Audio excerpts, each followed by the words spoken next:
Ladies and gentlemen, he's on fire. Welcome back. Playback. I'm in a dark room. Welcome back. Let's keep it a buck to another episode of Let's Keep It a Buck, the only podcast where we keep it a buck. If you're new to this, you want to be true to this, make sure you hit that join button. Make sure you hit that like button. Make sure you hit that subscribe button. Make sure you hit that follow button. Hit all the buttons. Loosen up my buttons, baby. Hop into the community. The Discord is where it's at. The community notes is where it's at. The playback streams are where it's at. If you're on the audio side, you know, you hopping on the bus to go take your milestones or your CRCT or your finals these upcoming weeks. You know, while it's cold or warm outside at the bus stop, leave us a 5-star review. Let's get into basketball.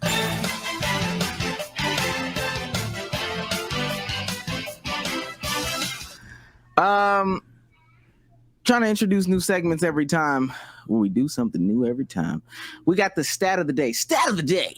Okay. Actually, in 2005, only 4 players achieved recording a triple-double in 3 straight games.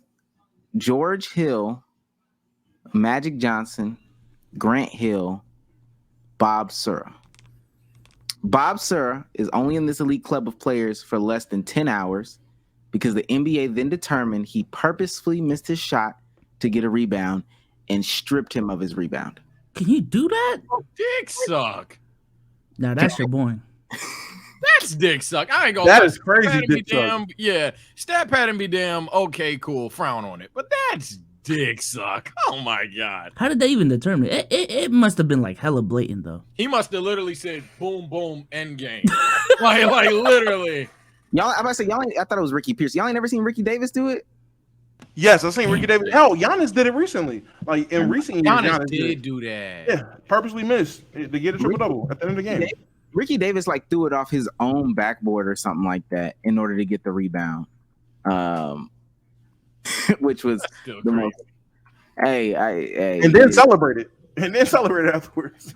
Is this? Yeah, I think this is pathetic. Yeah, this is it right here. Let me play it. Ricky Davis's one is funny, so I could only imagine that's how like the Bob Sura incident happened. When was the Bob Sura shit? Go back to the Capital. Prizes are proud sponsors of the Utah Jazz Dancers since 1992. They're committed to helping you look, feel, and live better. Find out more. That's a board. My board. When was the Bob Sura shit? 95? Yeah, I have to look it up. It's one of the older times. Fake triple Black and double. white ball. Yo, that is crazy. 2 different buses type beat. That's not what I was talking about. The colors of the 2004. TV. But 2004. Come on, dog. Talk about grayscale and RGB. Wait, guess what? All right, it's 2004. You know somebody that does that has to be on a terrible team. Guess what team he was on? The Bullets. No, I don't know. Close. 2004. Yeah, they got to be a terrible team for him to pull something like this off. Celtics. Celtics were bad then. Farther. Clippers. You're definitely colder. Are you talking about location? Close, Damo. Damo's closer than you. I cannot think of it. Atlanta Hawks, man. Oh shit! I was gonna say Orlando. Fuck. NBA legend, Hawks legend, Bob Sura. I swear to God, we can't catch a break. Never. Let's play our new favorite game. Hot take or hot ass. Where we discover if the take was hot or if the take was ass. This is Gary Owens, if you know who Gary Owens is. He talks about a time back in, I think this is 2014 or 2013, something like that, where he had to miss the Spurs Heat finals for this special occasion. We're shooting Think Like a Man 2 in Vegas. Game 7 against the Spurs is about to happen, and they switched the whole shooting schedule around so Gabrielle could make the game. Gab goes, all right, they switched the schedule around, so I got to charter a plane so that we could so she could get to Miami, go to the game, party if you guys won, and be back in Vegas on Monday. I was able to finagle one ticket for myself. I got a ticket. I was like, oh, it's gonna be a great night. I called my ex, going to Miami, go to the game. So she goes, your son has a game. I was like, what?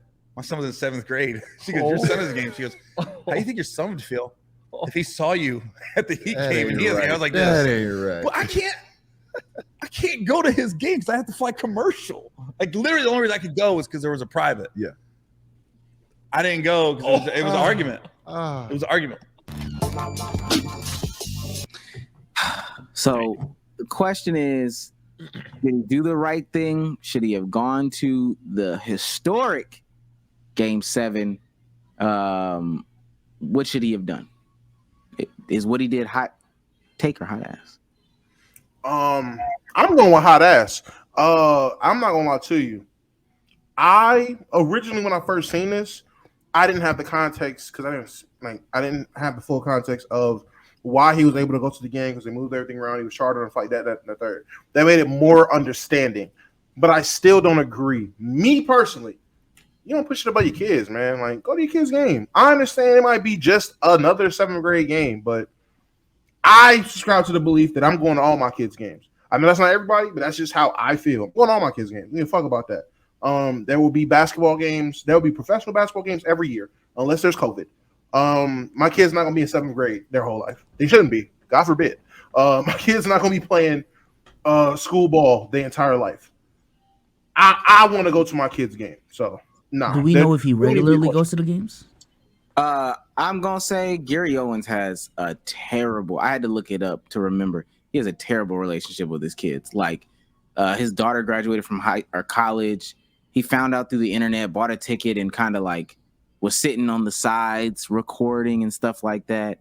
On some like, I don't want to see you shit because it's going to be awkward. Like, he has a very terrible relationship with his family. So, oh yeah, I mean, if he has a terrible relationship, that is some dickhead shit. But if he goes to a lot of this kid's regular basketball games, and I don't know if it was a playoff game, maybe it was just another regular season game, I think he could miss one. But that's just me though.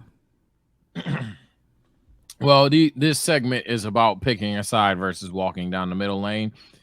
I'm going to go 55-60% towards hot ass, only because ultimately I'm trying to view it from the kid's perspective. And, you know, your pops is there. That's like, what's up? They like help you play harder, helps you be something to remember, all of that thing, versus your pops not being there, let alone your pops choosing to go to X and Y game, especially if your pops is consistently not there. Now it's like, damn, he's watching basketball, just not me. So it's kind of at that point it gets fucked. But it's only 60% because there's an inverse of if he goes to all the games and he's like, yo, I got this hot Game 7 ticket, and the son's like, yeah, go ahead, bro. Then that's all different context, obviously. I seen somebody say, my fault, just that I seen somebody say, I would have just took my son with me. Like, he gonna miss that game. He going with me on some shit like that. He got one ticket. He got one ticket. He said he got one ticket. Fuck that. I would have tried to get 2 tickets. But again, to even be in that situation, he didn't know his son had a game. Like, fact. For you to get that, like, true. He didn't know his son had a game. He finagled 1 ticket. He let his ex know he's going to Miami because he's going to that game. You know your woman. You know how your woman gonna react. If you knew your son had a game, you knew that wasn't gonna fly. You wouldn't call and act like that. So he didn't know his son had a game. Men not men no more, gang. Nah. We gotta.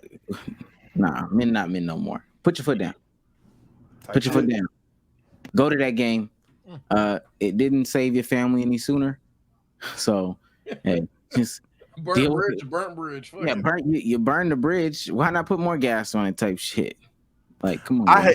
I just hate how in that clip he's talking to 2 niggas who are professionals at missing their kids' events with that shit.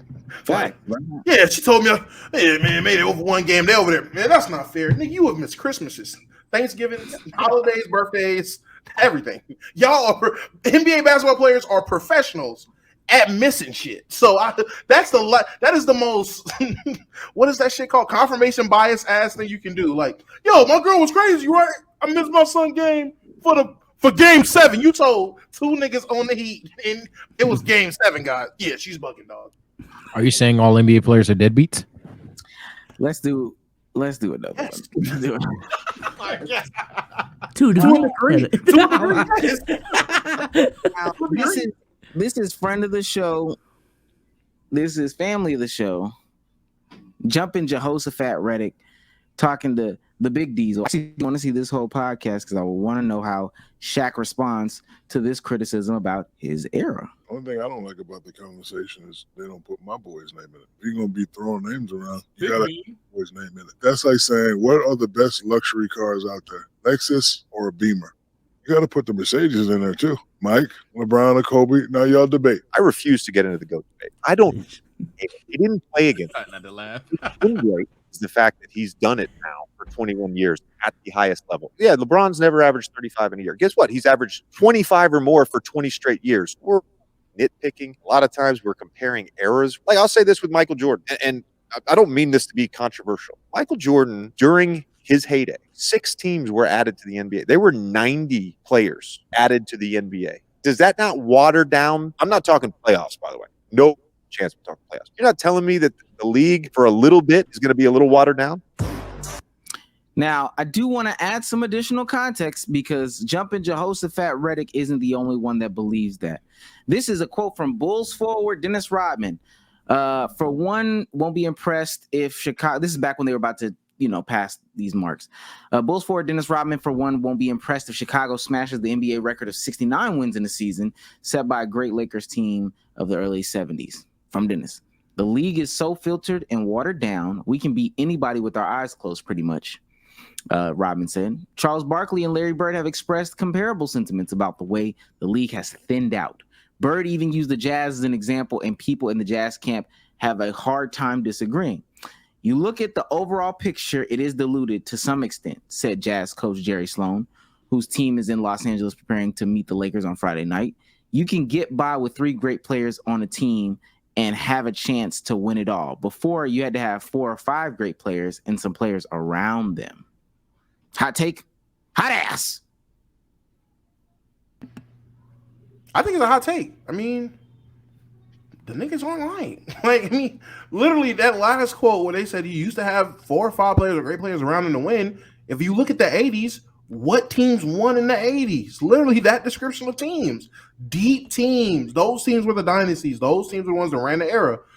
You get to the 90s, a lot of 2-man shows, a lot of 3-man shows. It was not big 4, big 5s, and great teams filled around him anymore. You could get by with 3 great guys. Hey, man, throw Luke Longley out there, man. Fuck it. Why not? Why not have Luke Longley out there taking ugly jumpers? My only thing is, does more parity mean watered down, or vice versa? Does being watered down mean more parity? Because like the 80s were hella top heavy, but outside of the 76ers, the Celtics, the Pistons, and the Lakers, you can squeak in the Rockets in there, you can squeak in the Denver Nuggets. Like, there weren't really that many championship contenders, so what does that really say about the teams in the league? Like, which era was it really easier to win in? Because if you were just on those 4 teams, you got a shot. But I don't think you're more watered down if it's more parity. Because if it's more parity, that means there's more competitive teams and talent is distributed more. If you look in the 90s, the 90s was another top heavy era. It was ran by one nigga for real. Outside of that, you had the 2 years of Hakeem, and at the tail end, you had who won at the tail end. Outside of Jordan, it was what, the Lakers? No, the Spurs were the team that went right before the new millennium. Yeah. In the 2000s, the 2000s seemed like it was way more parity. I guess it was more parity compared to the 90s, but yeah, the 80s were top heavy. It's either top heavy, more parity, and I don't think it's been as watered down, at least in recent memory, as it was in the 90s. I think that was the most watered down it was, because there's never been that many teams added since. Like, other than that, it was how many teams added in the 2000s? 1? Because, yeah, 1 team was added. The Pelicans got added. But, yeah. What about that whole Hornets situation? That wasn't. Yeah, that they got switched, though. No. Yeah. The Hornets were Charlotte's team, but they just ended up getting switched to the Bobcats, and the Hornets were in New Orleans. I don't know how that became a thing, though. Yeah. From Charlotte to New Orleans, then New Orleans to fucking Pelicans out of nowhere later on in life. That was weird. What the fuck? It's just it's 2004. Damn. They added. Ultimately, for me, And y'all know I'm a proponent of actually taking away teams for this exact reason. I'm not a believer that there's really this much talent in the league. We haven't really caught up to that point. I think we would benefit if some of these players who we are already noting, hey, Trae Young isn't a 1A on a team. Well, because there are 30 teams, he has to be a 1A on a team because that's just the way the shit shakes out. However, if Trae was a 3 or 4 or hell, even a backup on teams, because that's what was happening in like the 70s and the 80s and the 60s and stuff like that. There were guys that where the starter talent just spread out or just compact on different teams. That to me means that you have a true legitimate 1 through 9, 1 through 8. And again, in the playoffs, that may not matter because you're going to cut your lineup down anyway. But just throughout the regular season, like if you don't have a 10, which you should have a 10, because you cut those teams out, it's going to be like that. Expansion isn't a bad thing. That is just a byproduct of expansion. Like it's not too crazy to say, to be honest with you. Yeah, I think it did dilute the league. It's just before Sage goes. I think it did dilute the league. Just how much it made it easier to win championships is just my question. Like, how drastic did it make that part easier? But go ahead, Sage. Yeah, I mean, I'm not going to be too long because I know you and Dom have to go back and forth, or maybe Dom was done. But it's definitely more of a hot take than hot ass. Maybe I'm taking the segment too literal, but I mean, JJ spoke in fact. It's not even like opinion on half of what he said. He just spoke a genuine truth. And then when you combine that with the 90s and early 2000s being one of the slower paced eras, shit kind of makes sense. Hell, he's talking about teams getting added, players getting added. Unless I'm getting it wrong, I think that even includes Shaq unironically. Mm-hmm. So it's like, yeah, what are you saying? It's just straight up true. So yeah, it's definitely a hot take. Maybe you don't like the context or tone of the sentence, but yeah, it's definitely more of a hot take than hot ass. That nigga Mike Epps is throwed right now. That boy is good on. Eyes can't even open. I want to save our hot takes for a little bit later because I want to get into some more NBA basketball stuff because I might derail us.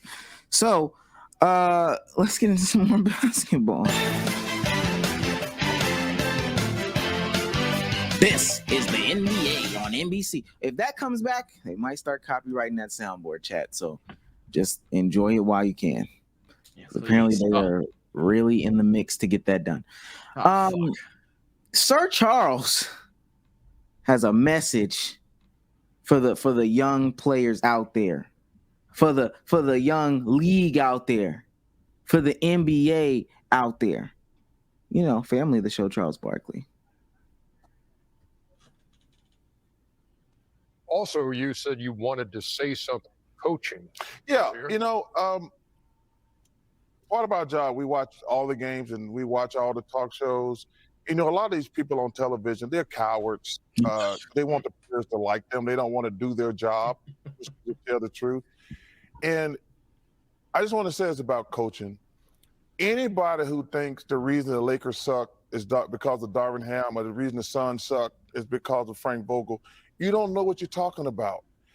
Frank Vogel is a hell of a coach. Darvin Ham is a hell of a coach trying to get his career started. But for all you punks, idiots, and jackasses on other networks who want to be media and who want all the players to like y'all, do your damn job. The Lakers suck, and the Suns suck because of the players. Has nothing to do with the coaches. I feel better now. Yeah, I can tell. Nothing. Like getting that off your chest. I did. I hate it, man. You sit there like he said nothing to do with the coaches. Frank Vogel needs to nothing. Who put them teams together? Them trash ass teams put together. That's the only thing I can. You know what? They didn't just all of a sudden suck as coaches. People who put them teams together they start packing up their stuff. No, okay. The second half, I agree. Now, in the first, hey, you had me in the first half. Not gonna lie, you had me ready to go in the first half. I feel it though. Okay. Now, he feels like there's some competition out there because on the flip side of that, we have our guy, and again, this isn't necessarily Lakers, but we have our guy, Matt Ishibia. Got y'all. If y'all don't know who Matt Ishibia is, the Suns guy, y'all have got to look into him. Very fascinating guy. But he, not directly, but has some pushback to that because he feels like he's done a great job. Oh, it's extremely fixable. I mean, let's just be real. Although this isn't a cool narrative, and the national media really won't want to play it out there, but like, ask the other 29 GMs. 26 of them would trade their whole team for our whole team and our draft picks and everything as is. Like, the house is not on fire. It's not hard to fix. It's not like we're like, hey, we don't have enough talent to win a championship. We have enough talent to win a championship, right? Do we have enough continuity? Do we have time together? Like, there's a lot of things we can look at. Do we have like the right leadership in place? Do we have to add some little pieces around that? It's not like we don't have people that can score the ball, not that play defense and have one champ. Like, we have all the things. And so how fixable is it? And I mean, if I read the media, I would think we have a lot of problems. But luckily I get to spend time with, the best players in the world, in my opinion, the best coaches, GMs, see like all these people. And I get to spend time with our people and say, we're in really great shape. Now, hold on. Let me bring one more, because I really want to bring it full circle, because people don't like when I just leave out a little bit. That circle that he's talking about includes one friend of the show, James Jones, one of LeBron. My guy. That's my guy. Yeah. And he is validating what a lot of people would probably feel is the nonsense that Matt just spewed out, the rhetoric that Matt just spewed out. Figure out how to maximize Kevin Durant. No one's done it yet. I believe we'll be the first team to do it, because if we can maximize him, we can maximize our entire roster. We're a better team. But that's not an issue. I think Kevin had a phenomenal season this year offensively. I think there's a stretch. He had some of the best stretches of his career this year. So it wasn't an offensive thing. It wasn't just a utilization or a usage thing. It was just the totality of figuring out when and where and how to do it together. We just could not get on the same page. We ran out of time. But I think if you ask Kevin, he'll tell you, Kevin enjoys playing the game. We enjoy him playing the game. And when he's playing at the highest level, he makes us a really, really good team, and we're damn near unbeatable. And you saw that at times this year. But like every great player, what we may view as being like awesome, Kevin thinks isn't good enough. Okay. All right. I'm gonna let you go. All I'm gonna say is, because I'm about to forget fire everybody. Yeah, I'm about to say, time out. Fire everybody. Let's who we talking about? James Jones first? Hey, let's just get James Jones out the way. Who is right? Who is wrong? What side of the fence are you on? Is the media stupid? Are we looking at the wrong people? Because James Jones. Oh, I'm looking at the wrong people. I was looking at the front office. Now I got to look at who hired the front office, bro. I'm looking one step up. I'm done with this bullshit. This shit is ridiculous. I'm going to go James Jones, and then I'll spin the block if one of my co-hosts talk about the other people first. That's fine. James Jones, just because what you just said is fresh in my mind. Dog, that's not cooking.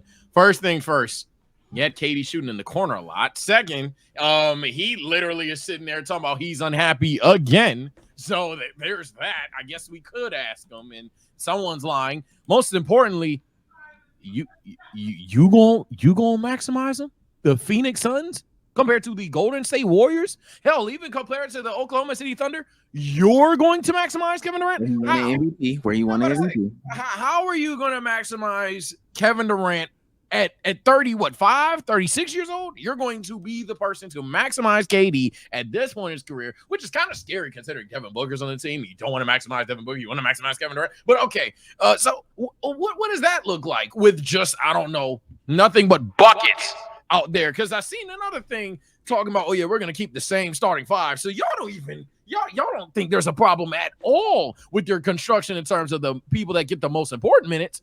And you think you're going to maximize Kevin Durant, even though he's not happy the way he's playing, even though many people aren't happy with the way he's playing. And if I personally don't necessarily have the biggest problem with Kevin Durant being more of an off-ball guy, but I don't think, like, what does that even change? That's probably my final thing. Maybe that'll be the thing that comment 989 just tries to cook me for. But what does maximizing Kevin Durant even do for this situation? It's kind of just like the blind following the blind at this point. It's more ignorance, more buckets, no defense, and you're going home again. I don't see, man, but that's just James Jones. There's other people to talk about, but I'm not going to rap for 5 straight minutes before someone else speaks. Go ahead. I know you're ready, guys. Because I ain't gonna lie. Hey, best of friend do when Chuck come up. I'm not gonna lie to you. I'm about to have probably a take a lot of people are gonna be upset about. One, Charles Barkley, you're an idiot. The day I listen to a nigga that spits on little girls as a father is the day I die. I don't give a fuck what you're talking about. Two, Matt Ishiba or whatever that guy's name is. Not gonna lie, I'm not mad at anything he said.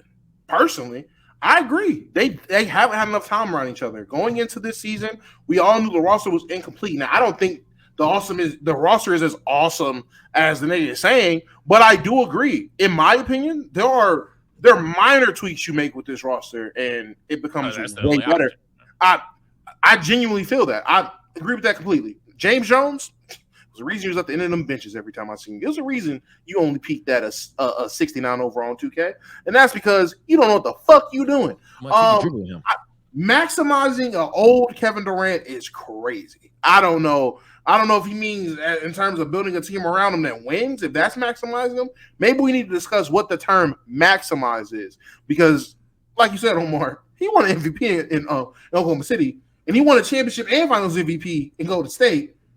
How much more better can he get? What's maximizing him? I can say the Nets didn't maximize him, cool, but what's maximizing him that they didn't do that y'all are going to do? That's crazy. I agree with you, Sage. Retweet that. Y'all have Devin Booker. Why are we not talking about maximizing Devin Booker? Why are we not building this ship around Devin Booker? That's insane. But yeah, that's really it. I ain't gonna lie to you. So you got it. Going back to the Charles Barkley shit, I agree with his premise. I just think he took too much accountability from the coaches. Like we've been talking about on this platform of like, yeah, we gotta cool out on the coaches, but it can't be a full extreme of coaches do not matter, and it's just the front office and the players, and that's it. These coaches are just trying their best. No, there's accountability to be held on that front. When it comes to the Phoenix Suns shit, I'm gonna be honest. I just want to do the activity of how many teams would rather have the Phoenix Suns core or the Phoenix Suns roster than what they got. Let's do that right now, because I think in the West, 3 easy that do not care about what the Phoenix Suns got. OKC, Minnesota, Denver. 3 right there. And he said 26 out of the 29 teams, just in your own conference, there's 3 teams that do not give a shit about Bradley Beal, D-Book, and KD for the next 5 years. Over in the East, my Celtics don't give a shit about that fucking core, dog. So that's 4 right there. That's 4. Sage got it in his background. That's 5. Dallas. He's on fire. Do the San Antonio Spurs want that core over having Vic? Just period? Neither does Houston. Neither does Houston. So yeah, neither does Houston. Orlando, I don't know. I feel like I'm missing a bunch of names, but long story short, I'm getting to 10 pretty fucking easy. We can do the bit. I don't give a fuck. And we got time today, ladies and gentlemen. OKC, no. Denver, no. T-Wolves, no. Clippers, maybe. So I'll give you that. Mavs, no. Lakers, I mean, maybe. Fuck it. Pelicans, probably. Probably. Kings, probably. The Warriors, probably. Rockets, no. Jazz. Wait, we don't have to go down this whole list. Fuck these niggas. Hey, I was gonna speed run this shit, man. By the way, Grizzlies would be no when John's healthy. But hey, man. Hey, look, that take. Look, I think he was way off with that take. What Dama was saying in terms of him talking about, oh yeah, we gotta make minor tweaks and anything. I hear you that you agree, but I think that's just like a foregone conclusion because that's kind of what he has to do. What are you gonna do? Trade KD and D-Book and Beal? That wasn't gonna happen. I don't think Bradley Beal's value is the same as it once was, and even if it somehow is, what are you gonna get considering what we just saw from him? So so I think he just had to speak in hindsight. But I'll say this: you can only be so mad at the guy that made the roster, defending the roster. What he's gonna do? Go live and say it's ass? Well, fair enough. I think though you can. That's one. I think that what Chuck did introduce though is the stupidness of the GMs in the front office, and it's a quiet thing that a lot of NBA players don't do. Because they ultimately know, like, okay, probably later down the line, I'll need a job with a team. So I kind of don't want to speak too disparagingly of them. But Chuck don't gotta work for a team. He's not looking for a team job. He's literally not looking for the Philadelphia 76ers to bring him into his coaching staff or the facility or whatever the case may be. He's got a job. He's making a lot more money than a lot of these guys in the front office, so he can tell the truth. The front office ruins these teams, and we get the possibility to hear the idiocy of the thought process behind their decision making, how they come with the biggest cope and do all this stuff. James Jones, let Kevin Durant be the coach. If you're going to bow at every whim for Kevin Durant, and maybe you didn't use him right, let Kevin Durant be the coach of the Phoenix Suns. I feel the same way about the Lakers too. Just let him be a player coach. We've seen it happen in the NBA before. Don't know why it's so taboo. People will probably say it's taboo only because, well, we got smarter guys and that should be a dedicated job. Well, then hire smarter guys and let them do their dedicated job, right? Let them do things. Stuff like this tells me that coaches have less influence. A lot of people think it's the players, but now I'm thinking up top is telling them even more. And we knew that happened, but now I think it's more than what is being led on to believe. So not only does the coach have the pressure from up top, he has the pressure, and I'm putting the players beneath him, but that's not probably how it works. But he also has the pressure from beneath him. So now, all your responsibility is to count the timeouts. If Bron's going to drop the ATOs, if Rob is telling you need to play D-Lo, oh shit, I guess I better just do the interviews at the end of the game and count the timeouts. Didn't Bron say on the last podcast that, like, I think JJ asked him, like, yo, Bron, why don't you take more threes, like, statistically speaking, to help your team? And maybe Bron's right, but just the mindset of that's just not me. And the fact that he doesn't listen to, like, the coaches, he said something about, like, not listening to some of the advice of a coach talking about his shot diet and shit like that. I get it, bro. Bron is Bron, but I don't know. Hey, my hot take last podcast was that these players can't be usurped over the GM decisions anymore. Briefly, because it's pretty much a dead horse at this point. Chuck, that's cap gang. I'll give you what you said in the second half when you was talking about scapegoating coaches for sure. Case in point, Frank Vogel. I'm not gonna lie, you set that nigga up to fail even with just the roster. It's a defensive coach. He won a championship on defense. He had some highlights of his career with defensive oriented rosters, and you gave him straight buckets across the board. I mean, damn. But in terms of Darvin Ham, I mean, testing new lineups, ignorance just throughout the entire season, lack of accountability throughout the entire season. No real ability to adjust. I think Darvin Ham's the worst third quarter coach in the league, let alone with my own two eyes in terms of a Lakers fan. So Darvin Ham getting off the hook, let alone being a coach that, is good and he's building his career. I'm not trying to hear none of that. In 10, 15 years, you find out it was all Rob and LeBron. What are you saying? I'm saying, Rob, LeBron, Fucking stupid. But to be fair, I think it's more than just a situation where it's just Rob Pelinka as well. I think I think with the Lakers, and I don't want to make this a Lakers segment. We're fucking out, thank God.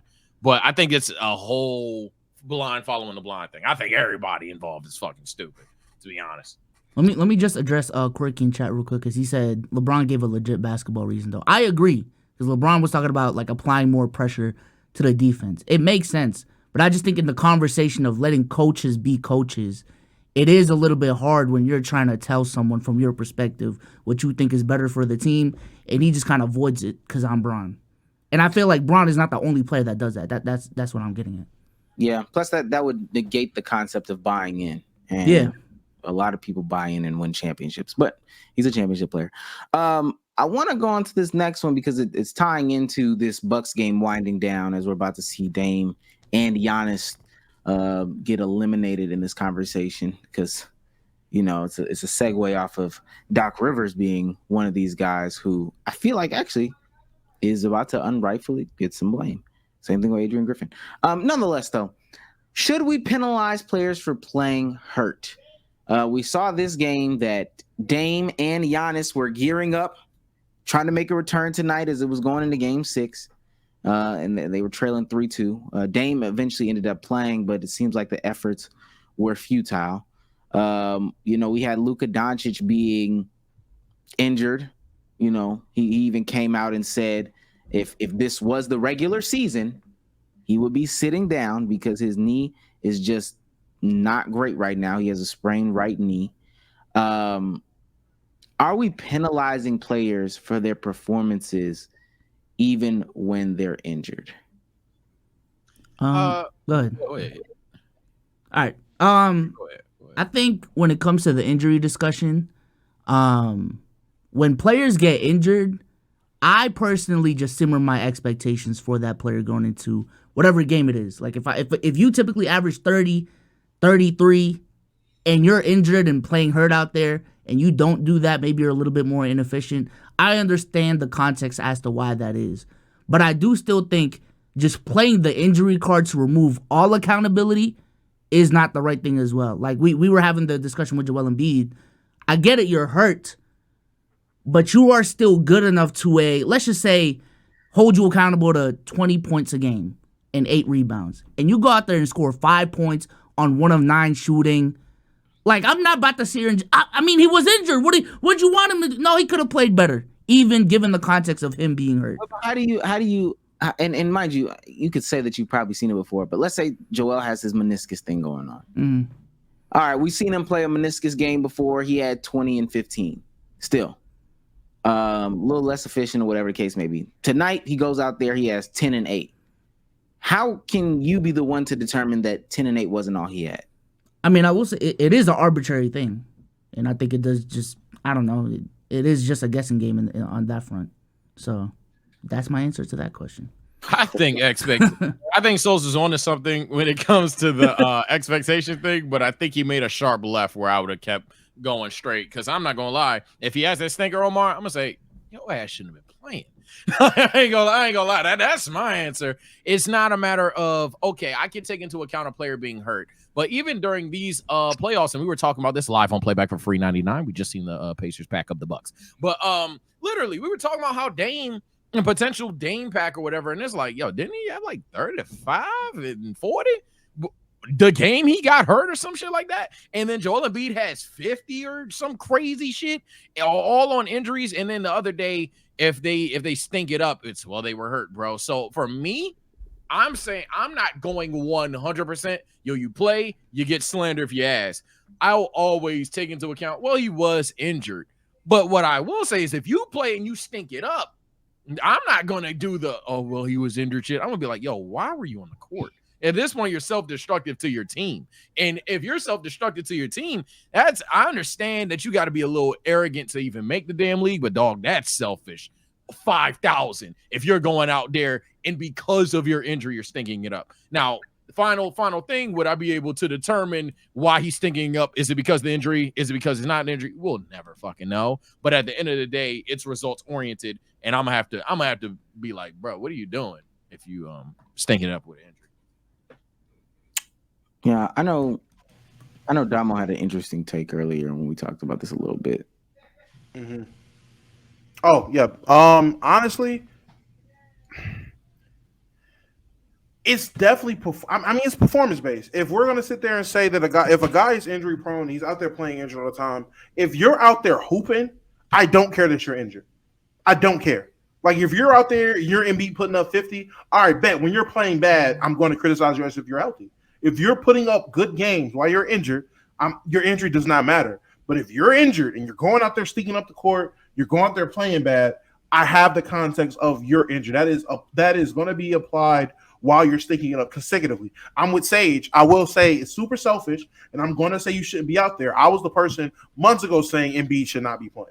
I'm not with Embiid playing. When Giannis went down, I said, yeah, no matter what happens, that man Giannis should not get on the court. I don't think he should play this because it seems serious. So don't play. But for when Embiid came back, I'm like, all right, I don't like it, but don't go out there putting up stinkers. Don't go out there and play great, and then put up a stinker and think you about to just get bailed out. I'm getting sick of guys doing it. I'm with Souls. We can't just bail guys out and use it as an excuse every time a guy's playing bad because he's injured. Because at the end of the day, they're choosing to go on the court. If you can't play, you see Kawhi.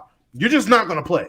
Like that. With Kawhi Leonard, a lot of people talking about, They're questioning it. They're questioning him. This, that, and that. I'll never do it. You want to know why? Because when Kawhi says he's hurt, that nigga's not playing. 9 times out of 10, Kawhi is not playing when he's saying he's hurt. He's not. He might try a game or two. Like last year, he tried a game or two. He stopped after 2. Like that nigga, yep, no, I'm not. I can't do it. And if you can't do it, if you can't go, don't play. That 90s mentality of, oh, if it's not falling off, I'm going to keep going. That shit is out of pocket. It's stupid. It's pointless. Yeah, I ain't gonna lie. As the person that dunks on the Clippers all the time, and rightfully so in terms of being a Kawhi hater, only because he's on the Clippers, I say this to say, man, and if this adds more merit to the take, go for it. Yeah, that's the one thing about Kawhi I always respect the hell out of, man. When that boy say he hurt, not playing. Yo, the doctor said you're good. How you gonna tell me, gang? Yo, TP, ain't you had an injury? Yup. I don't know why Kawhi ain't playing. Kawhi, it's tough. Good for you. I'm not playing, bro. Like you can't tell him what's wrong with his body. Ultimately, he did say though that the other day via Ty Lue that he is devastated that he isn't playing. I think what's interesting about this playoffs in particular, it feels as if damn near every series in the first round had a major injury that I'm not gonna say could have totally shifted the outcome, but definitely impacted the outcome. One of them most notably being the Miami Heat and the Boston Celtics, which is one that just wrapped up. I think Miami only won one game in that series. Game 2. I mean, I don't want to say it's because of Jimmy, but Jimmy didn't play that whole series. What's next for the Miami Heat? Because Jimmy is looking for a max contract. Well, before we move forward, my hot take of the day does have something to do with the injury conversation. So, Omar, play the music, please. Oh, shit. I am done with the injury excuse in 2024, bro. I'm done with it. From this perspective, I understand that teams are hobbled. It is unfortunate that teams are going out there unhealthy. But I am just sick and tired. And this is not just specific to the Celtics series, but it is conversations that we've had about the 2021 playoffs, the whole Houston Rockets Warriors shit, the Kawhi getting injured in 2017 shit, bro. You face who is in front of you and you beat them. We cannot have this situation where when the team wins, it's just a big asterisk and nothing counts in NBA history. There's injuries that happen every single fucking playoff run, every single year. It is a part of the sport, unfortunately. So to just take away everyone who wins, to just take away from everyone who wins anything just because injuries are involved in the sport, we got to stop that shit, dog. We got to stop that shit. But yeah, and I will say, when people are injured, people do have to step up. And that's just the way. If your team isn't built that way to step up, then, that's a flaw in your team. But I know that there's some guys in the league that we can bet on and we can count on stepping up, as opposed to some of the other guys in these conversations. And the place that I would count on them is no other than Prize Picks. I don't know. Listen, shout out to Prize Picks for sponsoring this podcast. Let's Keep It a Buck's favorite way to play daily fantasy sports. And we're going to teach y'all how to play this game and possibly make some money. Omar, can you please share your screen? Yes, sir. I'm on the page. NBA basketball is going crazy right now. Michael Porter Jr. is trying to put on for his brother right now. Every time I see his name, I got to go more. I'm slapping him in my lineup. You understand what I'm saying? Then I think that Paolo and the guys are going to come and they're going to put it down. I got to go more and put them in my lineup. I'm going to go ahead. Don't got too much cash monies left, but I'm going to put what I got and hit submit the lineup. And it's as simple as that. Yes, sir. That is how you make a lineup on Prize Picks. And thanks to our friends over at Prize Picks, if you guys use code LKIAB, you guys can get a 100% deposit match up to $100. Links to everything will be in the description down below. And shout out to Prize Picks for sponsoring this podcast. Appreciate y'all. Thanks. Yeah, what's next for the Miami Heat? I feel like they've been on a treadmill for a long time, to be quite honest with you. Oh yeah, that nigga is getting traded. That's what I would do if I Jimmy? am. Yes, absolutely trading him. Yes, absolutely. He's Me and Damo were 34. talking about this yesterday too. It's funny. He's 34. You know, the timeline, literally, if you're trying to compete, the timeline does not, he doesn't fit no one else on his team in terms of timeline and everyone's development. The guys that you do have that are still developing, the guys that you have that are just hitting their prime, his timeline just doesn't match. And I get it. You lost Haslam. Please don't turn Jimmy Butler into a way more expensive Udonis Haslam. It's not worth it. It's really not. End up paying this nigga $50 million to sit at the end of your bench and give motivational vibes is not it, gang, because that's what it's gonna turn into eventually. Or paying him $25 million to do that. It's really not it. I'm all for trading him, getting as much assets, role players, whatever you can back to add to this Heat team and try to bring somebody else down there to be another star. I would much rather you trade Jimmy Butler for pieces that can help you go get it, or to attract the Donovan Mitchell, or attract a disgruntled Devin Booker in a year or two who's sick of the bullshit in Phoenix. That's what I would do, but that's just me. He's looking for a contract extension, 3 years, $162 million. They did make some mistakes. I think we can all kind of admit that Kyle Lowry thing was a mistake, to be quite honest with you. But I don't know if you trade, and this might be a little hot for some people, a top 3 player in your organization like this. Ain't the worst take. It's a take. Ain't the worst. Honestly, I agree with yeah, you might be. You got a case. But in terms of what you do, I'll say, and me and Damo were talking about trading Jimmy. The one problem that I had isn't that what Damo said is incorrect at all. It's just a matter of like this Heat team is so weird. I think this Heat team needs to do what it takes to take a step back, because I'm not gonna lie, Heat culture is sounding like losing culture. It's sounding like you're cool being the underdog in every single series, and then it's just a matter of, oh, okay, we finally got that upset win, and then another upset win, and then another upset win. You're gonna get 4 upsets in the playoffs, dog? Like, come on, bro. So, and I agree with you that Jimmy's timetable, he's much older than majority of the roster there, but it's weird because, to be honest, it's only weird because Bam is that damn good. So because Bam is that damn good, you can even stank without Jimmy. You can hoop with Jimmy there. I think they just need to take a step back, gather some assets, whether those are draft picks or other young players. See what happens. If you're going to Heat culture it up and bang your head on the wall again, go for it. That following year, look at Jimmy. If he's still a hooper, go for it. If he's not a hooper, pack him up. And if you can't get that step back this offseason, all right, Jimmy, you got to go. it's pick a direction time for Miami. Like what y'all been saying, bro, that underdog shit can only be so fun as a fan for so long. Like, can we just go into the playoffs as a respectable team, actually be championship contenders, and when we make it to the finals, actually be considered like, oh, the Heat might win this? I don't know. With this team though, like what Damo's been saying, they do have a timeline issue. They got some young guys on that team that are under 25 that have a lot of promise that I feel like are being rushed too much because of Jimmy and Bam's timeline. Conversely, with Jimmy and Bam's timeline, they don't got time for them young guys to develop. Like, they want to win right now. So it's kind of similar to the Golden State Warriors. Pick a lane. Do you want to win now, or do you want to rebuild? And while you got assets that would be valuable to teams that would want to rebuild, there are a decent amount of stars that might be in the market soon. Donovan Mitchell, maybe KD. They might be back in the market. Embiid. I would dangle the Jovic, Hero, Jaime assets that y'all got to form something like that. Or trade Jimmy.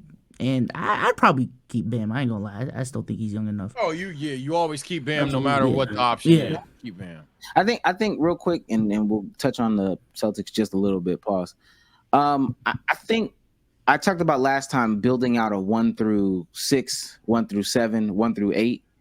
I think Miami have the best 2, through 6, 2 through 7, 2 through 8. They're missing one. They're missing the 1.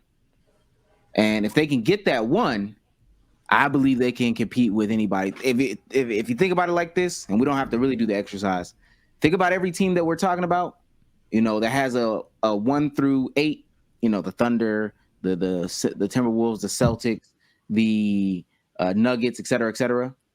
Take off their 1 and then look at Miami without Jimmy Butler. Whose 2 through 7 would you rather have? Maybe Denver, but everybody else 2 through 7. Yeah, so we're I'm taking Boston's 2 through 7. Yeah, I'm taking over Miami. Over Miami, yeah. I would probably take. Somebody said OKC. Somebody said Orlando. What are we talking about? I'm about to say, yeah, I was thinking Orlando. But I gotta really think about it. But I still probably say Orlando. Do they have a player that's on the level of Bam? Franz Wagner. Okay. 2 through 7. I mean, 2 through 7. I mean, Cleveland.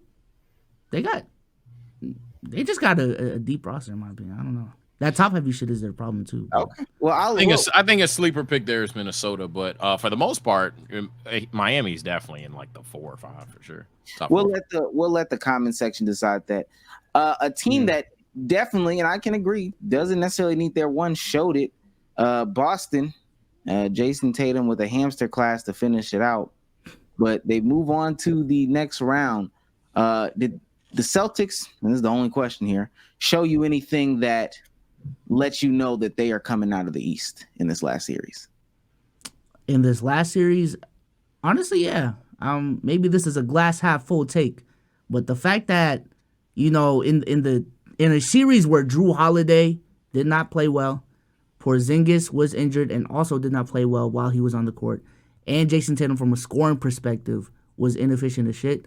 The fact that the role players stepped up, I think it says a lot about this team that they can weather the storm when, the stars, because of the amount of talent on this team, that they can still perform relatively well to the tune of blowing out a team. I understand they're injured, but blowing out a team 20 points in every single damn near win. So, yeah, I like our team so far. Oh, shit. Am I muted? There we go. I'm going to seem like a hater. I'm going to seem like I don't know ball yet again. I want to be very clear. I'm not trying to say exactly what I'm about to say. But Boston showed me anything as to why they come out of these? Nope. Everyone else? Yep. I'm not going to lie. Let's really talk about it. If it ain't New York, Boston should stomp anybody there. And I understand someone's gonna cap it up or type it up about how, hey, don't sleep on the Orlando or the Cavs, whoever come out. I'm not saying that they won't get a game, maybe 2 games. Not saying that Orlando won't play good defense. Not saying that the Cavs don't technically have that any given moment if D-Mitch and Garland get, bro, we understand. But ultimately, if you were to bet your money on one of these two, Boston would undoubtedly be the overwhelming favorite in a series against either Orlando or Cleveland. I think, unironically, the 2 biggest challengers are playing each other right now in the first round. In between Philly and New York, you're only going to be able to play one of those guys if you play one of those guys, because imagine Reese just upsets the fuck out of the old bracket, right? But yeah, and being said, speaking of Tyrese, the Bucks were injured and they're gone, and I don't trust this Pacers team of actually beating Boston, let alone making the finals. The fact they had to scratch and claw against this Bucks team is kind of oof. So for me, it's not about, and I'm not trying to say it's Mickey, not trying to say the East is ass or anything like that. But have the Celtics shown me anything to where I'm like, oh yeah, they're world beaters. They're gonna no, not really. It's kind of shown me exactly what I think of Boston, which is a good team. It's more so, everyone else, you're not beating Boston. It's like, no way in hell are you beating Boston. Tatum got to tee up, though, because if he thinks the Celtics are going to win a championship with him putting up 22 points on that efficiency. Oh, yeah, for sure. Nah, you got to tee up. What did he do last night? He's affecting the game in like a lot of other areas, but, bro, you're about to be paid supermax dollars to be an elite scorer, dog. Like, let's stop, bro. We're not paying you to be an elite defender, rebounder, and passer. We're paying you to get fucking buckets, bro. Get buckets. Game 5 stat line: 16 points, 12 boards, 3 assists, a block, He shot 6 for 9 from the free throw line, 2 for 4 from 3, and then 4 for 9 from the field. Derek White had a series. Derek White was Derek White fucking weirdly good. He loves playing Miami, dog. I ain't gonna lie. Yeah, Derek White had a series, and then also, I mean, yeah, we gave enough time for Porzingis to really get some rest, but that's a good team, so I can't say anything. Let's get into our hot takes of the week, man. Sage. All right. I got a hot take that no matter how I justify it, I know I'm gonna get cooked by somebody. Man, there are times where you as a franchise, you as a GM, you as a dealer, you need to, quote, lose the trade. Not every trade. You can't approach every trade as if you're going to get equal value for an asset or even scam the person. Otherwise, you will genuinely do harm. When I name players, and I wrote them down just so I can keep my thoughts, because that's why I ramble so much. Fun fact, I lose my thoughts. But when we're talking about Atlanta Hawks, Trae Young or DeJounte Murray, I'm trying to get equal value. You end up keeping both. Yet again. When we talk about Bradley Beal, who I necessarily think should go. I know some people don't think should go. But if you try to get equal value for the all-star Bradley Beal, you're going to end up saying, oh, these offers suck. You get nothing. You keep Bradley Beal on a team where it's like Beal, Katie. Nah, but some are optimistic about that. So let's go to the obvious names. D. Mitch, Donovan Mitchell, D'Angelo Russell. Sorry, I said D. Mitch twice. Tyler Hero. These are players that, according to the fans, according to the eye test or whatever, should be gone. Hey, it's just not your time, it's not your fit or whatever. But if you go into the offseason, if you go into every trade negotiation trying to get 100% equal value and or a scam, I guarantee you're going to hurt your team in the long run. There's some players, there's some situations, dog, you got to take an, quote, L and just, hey, man, get bro the fuck up off my team, man. I ain't going to lie. Philly is getting spanked like me that one time. Bent over. Yeah. I'm not even. I was gonna talk about it later, so I'm not even mad. This remind me of when I bit my cousin. No cap. My mama beat the hell out of me with a brush. No cap. Oh my God. Isaiah Hartenstein go to the bench. Mitchell Robinson come. Hey, I'm gonna tell y'all something right now. I'm sorry. Sixers got 8 points in the first quarter. 6 minutes left. Joel Embiid got all 8 of them points. And man, all at the line. Hey, I haven't checked. and there might be some accuracy to that. Belt to ass is not describing what's going on right now because these niggas is getting toe up to the flow up. Let me see real quick before Damo goes. He got 3 free throws. Yeah, so out of 9. He had a 9. Damo. Merchant. Mine's is. I mean, I don't know how people feel about this. I know Omar, you're not going to agree with me, but everyone else, I don't know. This appeared on my timeline, and I said, I don't mind it. Just a quick breakdown, because the audio listeners, this is I guess this is a elective teacher, a volunteer. By the looks of it, this is a volunteer, because I feel like I've had a class like this before when I was in school. But a volunteer to come through, and yeah. Not a class like this, but African American studies class where it was essentially just, it was a local Negro that wanted to just teach all the black men how to be like black men. Honestly, that's really what it was. Like, swear to God, he was giving us life skills. It was honestly, it's one of like the better classes, but don't want to go on too much of a tangent. This man is here. He's essentially just giving guys a rundown of how to be on dates, where you should sit always facing the door. Just a bunch of shit that, your dad would tell you if you, had a dad. Here we go. Let's just watch a little bit of it. Listen to a little bit of it. They're dating, and she's the waiter. He come in, the men open the door for the lady. It's the form of, I honor you. Men, we got to make sure we're sitting where the door is. Reason why is because I got to see who's coming in that boy. We want this a form of protection. If she sit down, I sit down. Allow her to order first. Like we like sex, they like food. Look, she's smiling. She can't even stop smiling. The cheeseburger. Now, I'm spending time with your mind, and we're not just sitting there looking crazy. What did you do wrong? Wrong seat. Go back. You graduated early? No, in high school. Would you guys like to say if you having a show for? What's gonna be the name? It's gonna be called Blue. You like coffee? You drink tea? I will start feeding to my personality. That makes sense. So yeah, just a quick breakdown. This is the literally question was Riz asked- 101. the question was asked on the timeline. Do you agree with having a class like this in schools? Should schools adopt more classes like this?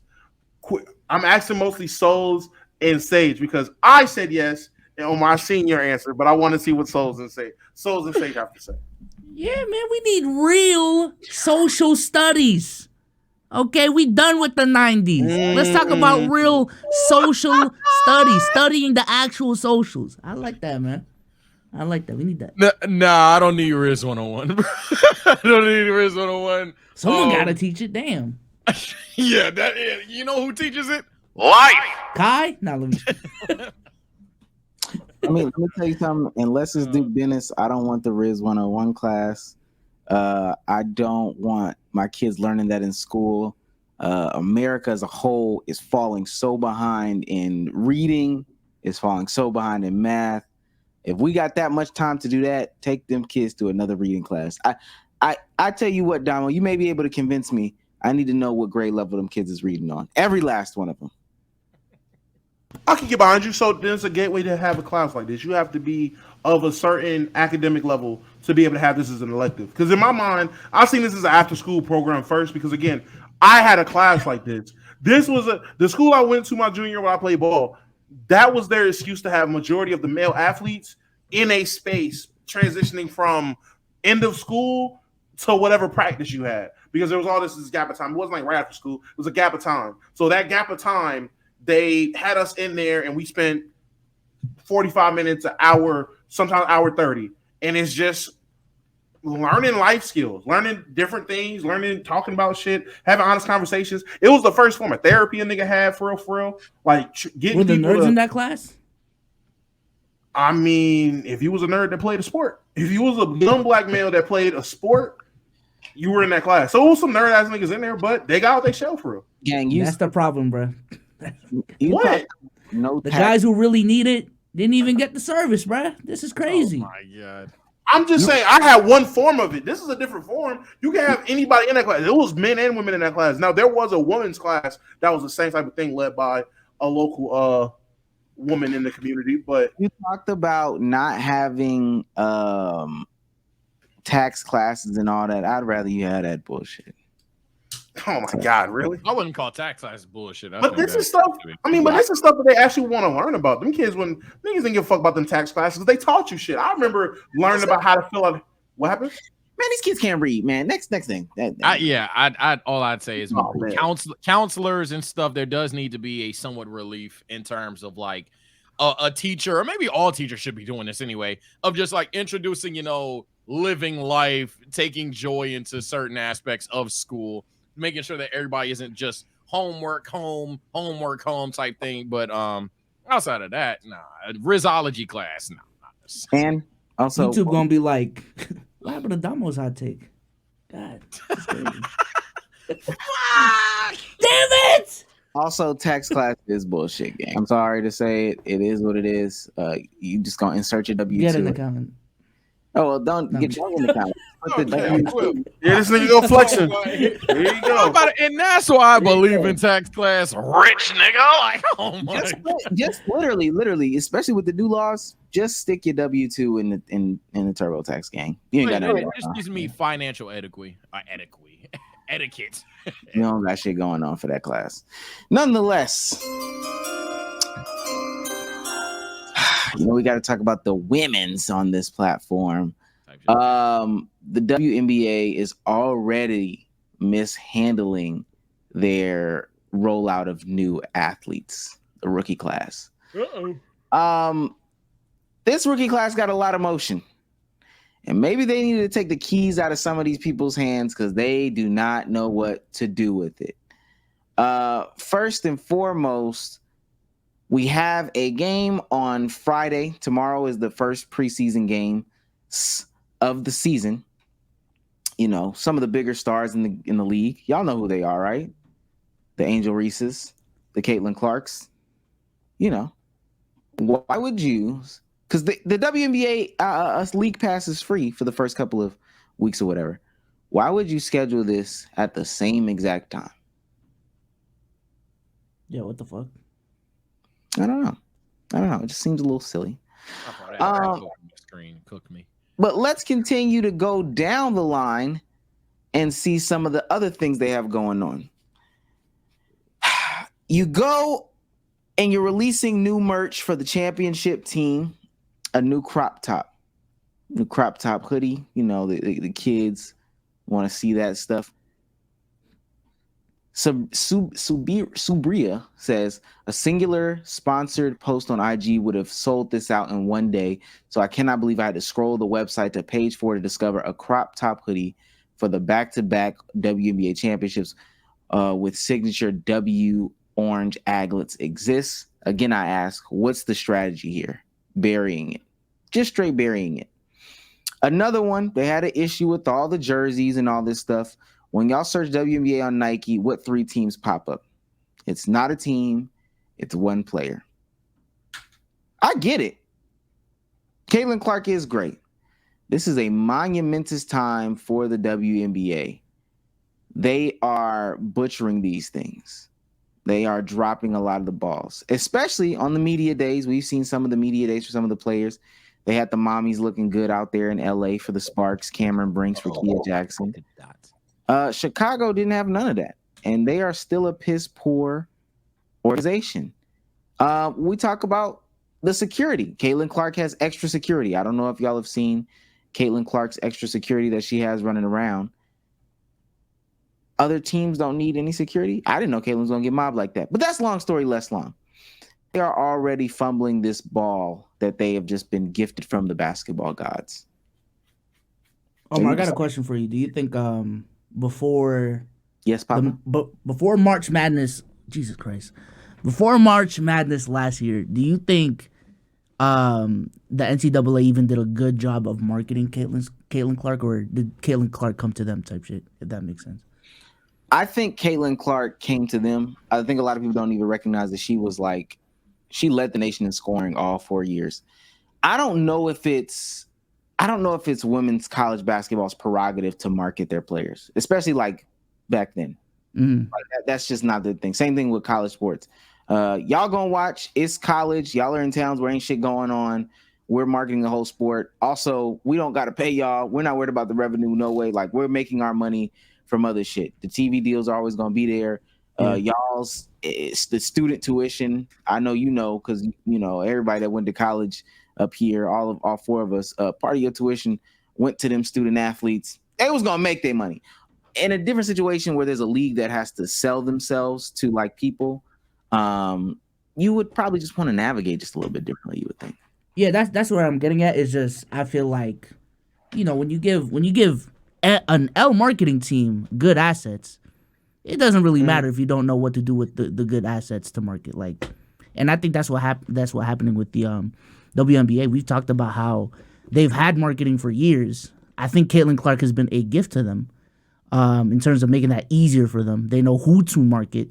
You just got to figure out how to market. And on top of Caitlin Clark, she's also increased the marketability of other athletes. On top of them, in and of themselves also being marketable as well. But yeah, if you don't know what to do with the assets, the talent, you're cooked. Question and statement. Statement first. One, when I don't know if. Okay, question first. With Caitlin Clark, what were you upset? Were you upset that it was just her jersey being shown when they said like NBA jerseys whatsoever? Like, was it WNBA jerseys? Was it a problem that was just Caitlin Clark?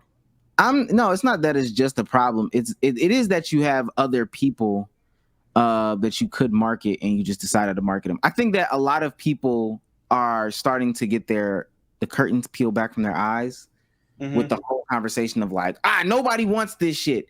Nobody wants to buy it. Nobody's wearing it, so because nobody wants to buy it. Nobody's watching it.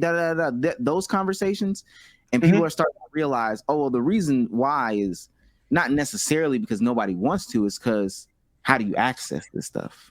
Mm-hmm. So, but you would say in a situation like that where you're searching WNBA jerseys, they're pushing Caitlin Clark. That's their megastar they're trying to build. They're pushing Caitlin, but you feel that's an opportunity where now, because of the popularity that's been influxed into the WNBA, now you start pushing some of these other names that like deep fans know, but would have benefited from these new fans trying to join. Like seeing other names, seeing whoever it was, that would have been a benefit, right? Sure. You said a long sentence, so I'm gonna just be sure. And there Now, when I go. sit there and Round say superstar, super C pushing a megastar, you tell me in the history of the NBA, megastars it's always been beneficial for the megastar to be pushed. And now with the WNBA getting its first real influx of young talent, and they have their megastar that they want to push. Now it's, I don't know, man. Maybe you should put some other names up here instead of them doing what they're doing and trying to push their megastar. I don't think that was a trap card. Yeah, I don't think that was a trap card. That was a trap That card. was a good trap card. I like that one. That was Bada Yeah. Green. That was Mirror Force. That was Mirror Force. Chat finally got one. But the statement in terms of the scheduling thing, honestly, I just think that was. You don't get to do a trap card and then try to walk over and staying there. The duel's over. All you hit points. And I end my duel. Am I in this match? You get to do that. I think what I've said has been misinterpreted or maybe just forgotten. I wasn't saying that it's not important to have other names. We're talking about what carried the league. That's what we were talking about. So in the conversation about no, I'm taking my win. I'm not even about to go down this road with you, nigga. You triggered my trap card. I got one. I just wanted my one. I don't care. Anyway, Comment below who won. I just wanted my one. I don't care. Anyway, that's literally what it was about. What's going to carry the league into the future? And literally, we're seeing it with Caitlin Clark. We're seeing how her singular superstar entity is carrying the league into the forefront where a collection of superstars couldn't in the past with the WNBA. But again, that doesn't mean that there's not a time. Ultimately, well, I'm going to let you go ahead, but ultimately, I think this I was crazy. Ultimately, I think this is going to be a great opportunity because there are things that are missing, in-depth stats. What the fuck was that? Go ahead, Damo. Just go ahead. Yeah. I was just gonna say, talking about why would they schedule the games at the same time? They came out with the schedule. They had made that schedule well before they knew who was on these teams. Like, because with the Daniel, is it Daniel Taurasi that's gonna be playing Caitlin Clark day one? They was promoting that way back when. I forgot who they were. No, you said it was no. What? They didn't win. You saying come up with the schedule, man? Yeah. No. It wasn't crazy before. It wasn't like that. No. I'm saying, what you call it? I forgot whoever it was that was hating on Caitlin Clark, and then her team put out the poster saying, "Hey, get the season opener against said team." I figured the schedules were made back then. That was a couple weeks ago. That was the draft had already happened, Damo. Did it? It's still dumb to schedule 2 games, only 2 games in a day at the same time. But that was before that poster happened after the draft. Did it? Yeah. Oh, okay. I thought that happened before the draft. I could have sworn it was before. No. People, chat. I'm not bugging. It was before the draft. Yes, it was after the tournament. It was before the draft. I promise you, it was before the draft because he was like, "That's crazy, dick." So, like, Indiana didn't even have they just had. It was announced when they had the number 1 pick. They didn't even pick her yet. Like, they didn't have her yet. I think it was after the UConn game where but it was still before the draft. So, and for them to know that, hey, opening night, we're going to be playing Indiana. You wouldn't know, like, the preseason. This games would have been scheduled already. So that was, and I'm just saying they knew that. I'm just saying they didn't know that Angel Reese was going to be in Chicago when they scheduled that game. I'm assuming, like, they didn't know who they were going to pick with that pick. They had the 2nd pick and the 8th pick, I believe, or 9th pick.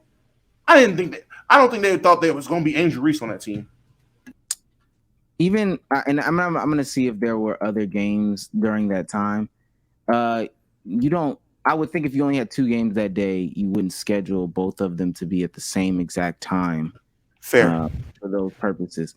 But if I'm not mistaken, that flyer that you were talking about, God, I can't spell all of a sudden. I just spelled it right, and then I can't spell it right. That flyer that you're talking about was the day after the draft. Or it was after the draft. They had 22 on the flyer.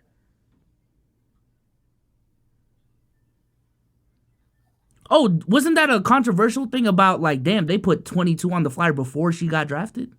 Wasn't that the I thing about thought that the poster? controversial thing was just she was hating on her, and then her team, like the team, doubled down by promoting her versus potentially Caitlyn, who everybody had going one, and Indiana had the first pick, so they was already hyping up that matchup. I don't remember 22 being on the poster. I just knew they were promoting Indiana playing, like her playing Indiana. I think I do remember something about like, damn, they didn't even draft her yet, and they're already promoting her on the team. I do remember that. That literally was the conversation. Yeah. Long story less long. Ping pong de ping pong. They got to tighten up, man. Damo, you were wrong, but nonetheless. Hey man, Yeah. man, if y'all don't promote this shit like the class of 2024, but then spam up Caitlyn even more, bro. Like it's kind of like when we do certain thumbnails or certain TikToks, dog.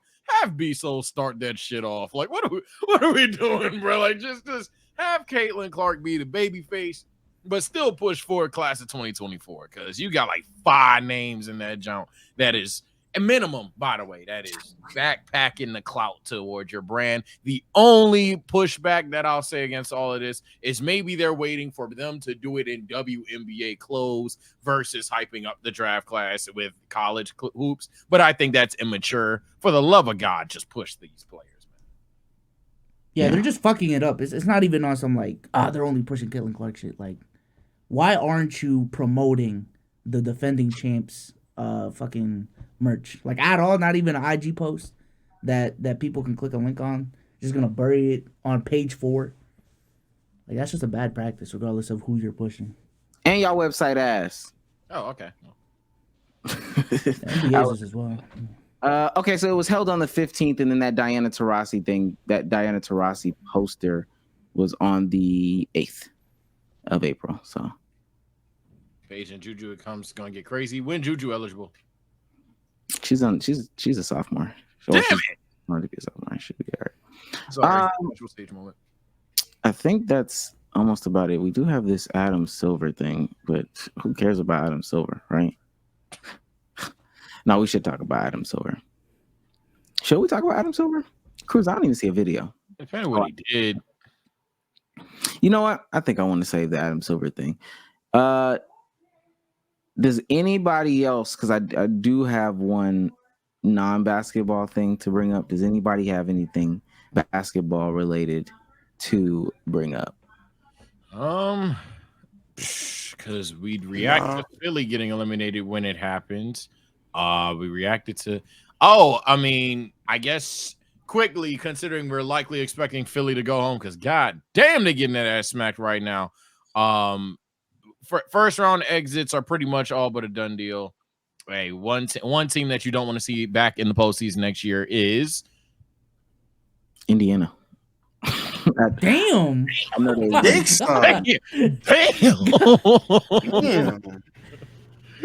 Indiana. I was just shotgunning it, man, because obviously we'll probably redo that segment later on. But damn, I was not expecting Indy. Damo? Oh, I got you. New Orleans, man, blow that shit up. Oh my gosh, that's so tough. But the nigga saying Indiana. Oh my god, of all people. Miami. Bezos, Miami. Okay. Blow that shit up. I wish it was the Suns, but truthfully, the Clippers. I'm not gonna lie, y'all. Hey, we look y'all lucky the Lakers in LA. y'all are real lucky the Lakers in LA. The Clippers, Kawhi, man, he just ain't healthy enough for whatever reason. And I'm not saying I don't respect him for it, but he's just never healthy enough. Paul George clearly isn't the 1A, so if Paul George's gonna have to be the 1A, no good. You guys preyed on James Harden and Russell Westbrook to be way better than they ever really were going to be at, not only at this point in their career, but let alone in the postseason. They don't have the best track record. I know we shouted out Russ a couple pods ago, but man, he cannot make a shot. So yeah, I think it's the Clippers' time, low key. Because as much as the failure the Lakers have been, good lord, what they've been doing since 2020, a whole lot of nothing. It's a lot of guys that I want to see retire. I don't want them to think that. And I get it, it's a lot of money. 30-year basketball careers are overrated, gang. Y'all made a great living. Your health is totally the priority. Retired hero too. type shit. Yeah, type shit. Some people, I don't know why to retire healthy. Like, come on, gang. I hate that Blake Griffin held out for that long. Damn, Another- that is interesting. Players are playing until they like can't play anymore. When in hindsight, they could leave earlier. Huh. Talk about some baddies real quick. This is Rakia Long Jackson. ass legs. I'm not saying that's a bad Cameron thing. Brink. Need better quality TikToks. But some more baddies. Did y'all see about Michael Porter Jr.'s other brother? Oh no, Michael Porter Jr. Is he a baddie? Is that what you're trying to get at? What? What? He's a How bad. did he get there? He's a bad guy. Okay. Michael Porter Jr.'s brother, Porter Jr. All right, we're getting to that point where the pod need to end. All right. We're getting to that point. The pod Junior Porter Jr. Last segment. Junior Porter Jr. Porter cubed. Yeah, bro. Hurry the fuck up, bro. This is over. This is cooked, bro. No, it's actually Porter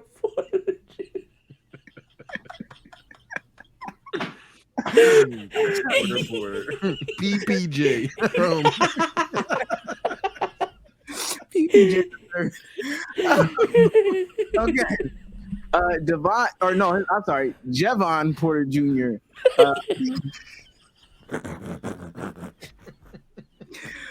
Oh, okay. DPJ.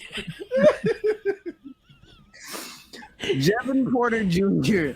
Also got arrested recently for some antics, some shenanigans. And normally we wouldn't talk about this stuff because this ain't nothing to talk about. Michael Porter Jr.'s brother, Jevon Porter, the newest Porter brother to deal with law issues, was arrested for driving while intoxicated. The 20-year-old Porter brother plays college basketball in Missouri. That's really my hot take, man. Y'all criticize LeVar Ball.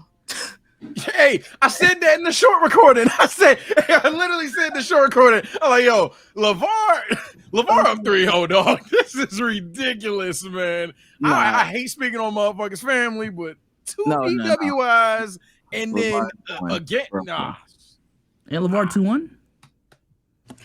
2-1? When Jello stole from China, everyone just knew, oh my God, what a crash out. 2-1, yeah. 2-1. What a crash out to just throw away your basketball career and what your family's done. Who knew the Porters would pull up like, nah, watch this. Oh man. All the niggas is crash outs. I'm saying. In different ways. They just all found don't they got a sister? I can't wait to see what she do. Oh man. What is she gonna do next? She gotta raise the bar. Most people don't realize it is hard to keep like that many kids. It's like it's 7 or 8 of them. It's hard to keep that many kids like without trouble. So I mean, 1 out of 7. I feel it. That many kids is one thing. Wait, of them. how many of them? There's no way it's just one good one. It's like 7 of them for real.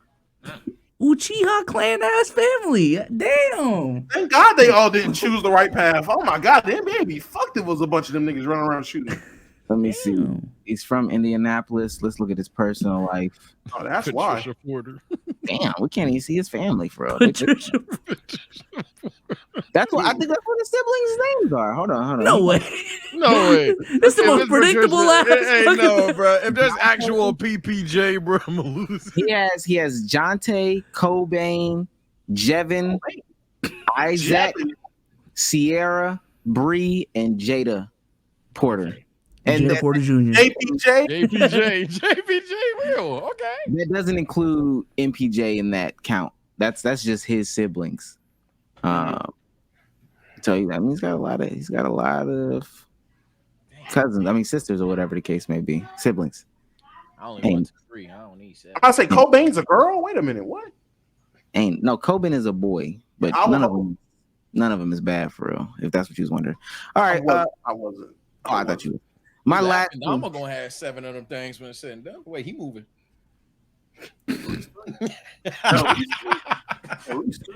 This is our next $3 cheese. We got 10 minutes to squeeze it in. Dama Porter Jr. No, dude's paying to jerk like every 5 minutes. Brand new to me. But the reason why with that is the age gap, so I'm a lot more active than she is. You're 25. Yeah. And she's 37. Yeah. So OF, back at it. $20 that time. To get coffee that we have at the house. No, OF is the Oh. yeah. OF, we're back. $10 that time. Back to the OF. Paying to. I'm so mad. I feel like I have the right to enjoy Right. myself. Yeah. Well, sure, you have the right to your life, of course. And that doesn't mean it's good, but of course you have the right to be stupid. OF? No. Dude's paying. So for the audio listeners, that is the Caleb Hammer, friend of the show. We love Caleb Hammer over here. He was doing his little financial audit and found out that this guy, calling himself the financially responsible one, was spending a lot of money on OnlyFans subscriptions, a lot of OF subscriptions. Why would you go on that show? Jeez. Or microtransactions. Now, he said he only did it for that month. My only question is, especially with the microtransactions, because we know the microtransactions is dick ratings. Is what he did cheating? Is that cheating? Did he cheat? Yes! If that come on, Ask bro. another woman how good my dick is. That's what I'm Rated 1 saying. through 10. If this nigga is explicitly on OF for dick ratings, he cheating, bro. That nigga, And paying for it. that nigga is literally like, yo, please tell me. Most OF is $3.25. Nobody. That's a dick rate too. You'd be surprised. That means it also, if The fact that he's not even doing it on mainstream OF accounts, he's doing that on the deep cuts. Now you're cheating, buddy. The deep cuts, they got 70% off this month. Like, what the fuck? That nigga Page got actually 500 tapped the followers. Now you trying to get a relationship off, bro. Now this is crazy. That nigga tapped the links on all the bots on Twitter. That nigga said, oh, he actually got some shit. Wait, right there's here. a MILF 50 miles away from me? Whoa. Oh my God. Hey, he would tweet. I like the Cowboys. He hit show more replies, pussy in bio. Oh shit! This is exactly what you triggered my trap card. Yeah. Hey, that's the whole Twitter. But my replies are fucked, dude. My replies are fucked. Hey, we need more out of you. Rosa, get the fuck out of my replies. Fuck. Omar knows what I'm talking about too. Lame ass bot. Rosa. I've been trying to respond. Nah, whenever I'm trying to get some shit off, and then she comes in the replies. Rosa, not now. Rosa, not now. The heat just got smoke. All right, fuck out of here, dude. I do not want to see your pussy for $2.99.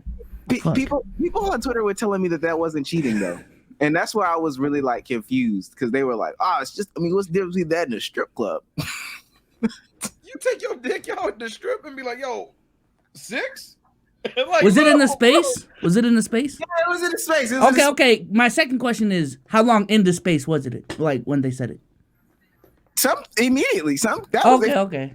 Because I feel like you be on spaces so long, you get the I means off. I mean, then you just say some fuck shit you don't even mean.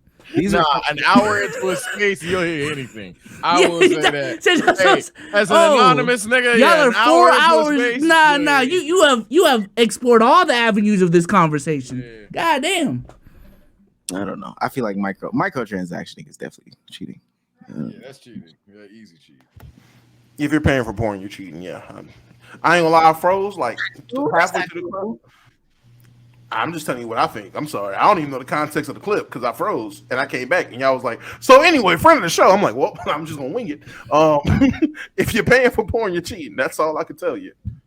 You feel like if you pay for now again, because Brazzers is a subscription with a lot of people. You feel like if you pay for Brazzers, that's cheating?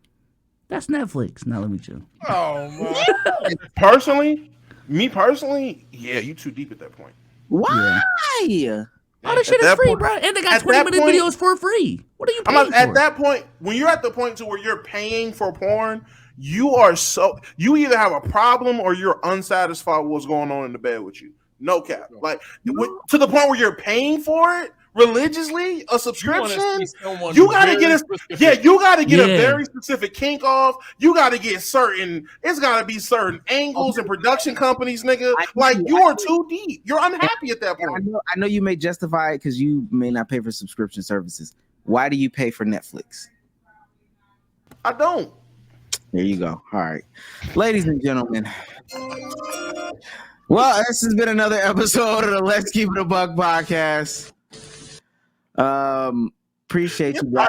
No, I know you did it. I thought you was just at least gonna indulge me with the conversation. No, I thought we was gonna get down to the one I do pay for it, but I thought you had a little more fight in you. My fault. Stop Moves Premium? Like, what the fuck? What you I play? said I got Disney Plus. Shit. I pay for Peacock. Peacock. Oh, no. Yeah, Okay. So why you pay? Why you pay Peacock? Peacock. This is the part of the pod. I ain't gonna lie. The Office site, that's peak TV, man. Like what? So you're going for your peak. I know these are the goodies. This is gonna slap every time it's gonna get the job done every time. Why can't I pay for a subscription to get that thing that's gonna slap every time? Honestly, the only reason I pay for Peacock is because my girl pays for Hulu and Netflix, and it's shit on Peacock she like, and it's just to justify her not paying for that shit too, just to pitch in with the services. So I pay for Peacock, but on the real, it's not like this. What I can watch it on Rhino. Like I can go on my phone on a free site to watch all those shows just as what. I promise you, I'm doing it out of the compromise of my relationship. Like, come on, gang, it's not just to watch Psych in the Office. But when I'm on the Peacock, I'm watching Psych in the Office. Sage, say goodbye to the people. All right, people, man. If you want to watch us on other free platforms like playback.tv, you can do that as well. Or if you like my content exclusively anime related on Twitch, do that as well. Still on the road to 100K at 82,000 right now. So please support the family there, man. And last time on Dragon Ball Z, we brought Whole Claws back because y'all have been asking for it. Then we did 3 hours of nothing. Fantastic. I love it. You all apparently loved it. We streaming tomorrow. Today I am tired as hell. I have a hell of recordings to do at 1:30, so I'm not even going to pretend like I'm going to stream tonight, but tomorrow we're locked in. Let's get it. Asking for Whole Claws? They asked for, I swear to God, they literally were like, That yo, gotta where's be Whole cheating. Claws been? They were like, yo, where Whole Claws, bro? I was like, y'all want Whole Claws back? I mean, we could do Whole Claws back, but the reason why I put it to the side is because we ain't done shit in like 3 streams. It was like, bro, come on, bro, put that shit back. We put that shit right back, nigga. Just nothing. Literally, we got 5 minutes into any reaction, any game, and then someone gifted it away. It's actually insane. Yeah. Damo, say goodbye to the people. All right, Chaz, being my favorite midnight snack, and we will be back Saturday, Fallout Day. Count on it. We're going deep. We're going crazy. My last Fallout stream, you guys enjoyed it. Had a couple fun moments. We're going to get deep in that game. I promise. Peace out. Say goodbye to the people. Peace out, y'all. Appreciate y'all for coming through. I will be streaming tonight. And then this weekend, my girl's out of town. Boys' night. Boys' night! Yes, sir. Come on, bro. 12-hour streams. Woo, woo, Oh, okay, no. What time? What time? No, I'm kidding. Yeah, I'm ready to play Madden type shit. I'm ready. I'm on bullshit. All day. Well, y'all not go out of town serious, too? man. We're not having a boys' night. Nah, but I can make her go out of town. Shit. Damn. Boys' night. Woo! I don't think my girl gonna be home. Yeah, that's right. Hey man, we can Let's play the co-op games. Come on, dog. Come on, doggy. Oh shit, we should play Mario Party. Oh fuck. Yeah, my girl is in town. Oh, My girl's in town. oh no. I don't know where my Switch is, dog. Mario Party is shit. Here y'all go. Anyway, Force the Switch games, man. I'm not mad at Mario Party. Mario Party is just so angering. It's just, that game make me fucking fight. Everyone download Tekken, bro. Let's play Tekken. Oh hell no. Tekken. Tekken is crazy. Y'all got that. Overcooked. It's a little cooking game. We all gotta be chefs. Yo, y'all I think niggas I are know so what you're talking bad. about. I don't know ball. Let's throw it back. Anonymous. I mean, Among Us. Throw it back. Among Us. Among Us. Anonymous is crazy. I'm not playing Among Us. Y'all Hey, got that. Scribblio is up. We going up with the Scribblio. Oh, I'm with it. Squiblio, I'm with Squiblio. What's up? Among Us, Fall Guys. We going crazy. type shit. I'm saying all this. I'm gonna be out the house all this Saturday. Nothing's locked. Nothing's locked. Later, I'm about to say, I know you're not gonna start at like 9 in the morning. If you go later, yeah, we up and it's stuck. I say literally, if I'm home and I'm live and you call, fuck it. It's just about we'll figure it out. Anyway, yeah, new videos coming on the channel damn near every day. We're pumping them out. Like a kid that just found out that the sock had multiple purposes. Oh my god! You pumping them out. You know, the first time you found out, like you was like, you know, young, you was putting lotion on you. It was just you getting moisturized, and then one day you just grazed past it while you had lotion on your hand, and you was like, "Ooh, whoa, whoa there." Anyway, what's up, brother? Tuesday.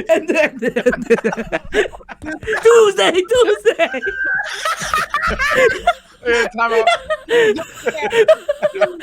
Tuesday.